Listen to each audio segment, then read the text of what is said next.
এখনো খাই নাই। খুবই স্বাদ, মধু মধু, তাই না? মধু মধু।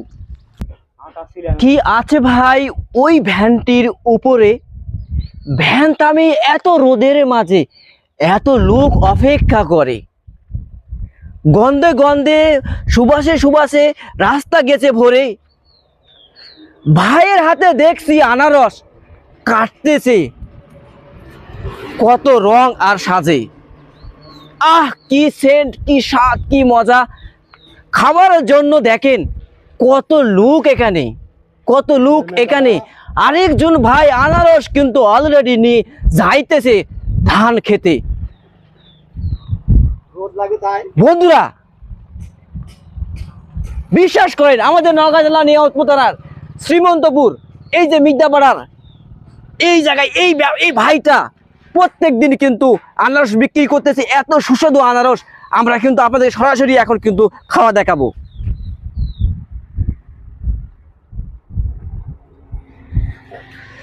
ভাই যা একটু খায়া চেক করেন কেমন।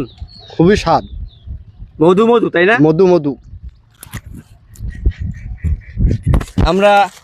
আমরা আরেক ভাইকে একটু খাওয়াবো। এই তো কেমন স্বাদ ভাই?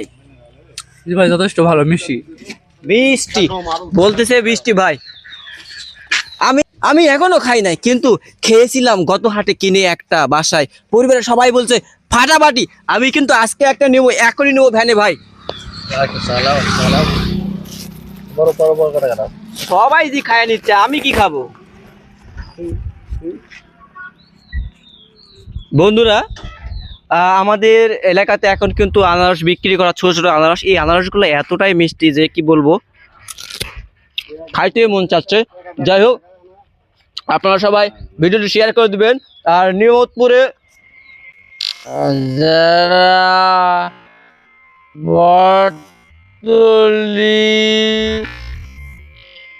মাদ্রাসা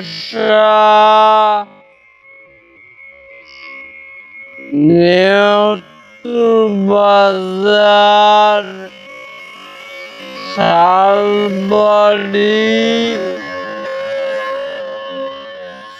যেসব লোকেরা আনারস কিনতেছেন তারা অবশ্যই এই যে ভাইটাকে চিনে রাখুন, এই যে ভাইটাকে চিনে রাখুন।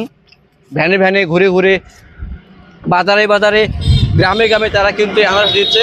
অবশ্যই আপনারা আনারস তার কাছে কিনবেন, অবশ্যই একটু হলেও কম দামে দিবে। যদি ভিডিওটা দেখে যে বলেন যে ভাই আপনার ভিডিও দেখে আসলাম, অবশ্যই একটু কম দাম ধরেন, অবশ্যই আপনাদেরকে কম দামে দেওয়ার চেষ্টা করবে। ভালো থাকবেন, দেখা হবে আবারও রাজু ভাইয়ের পেজে। আসসালামু আলাইকুম ওয়া রাহমাতুল্লাহি ওয়া বারাকাতুহু।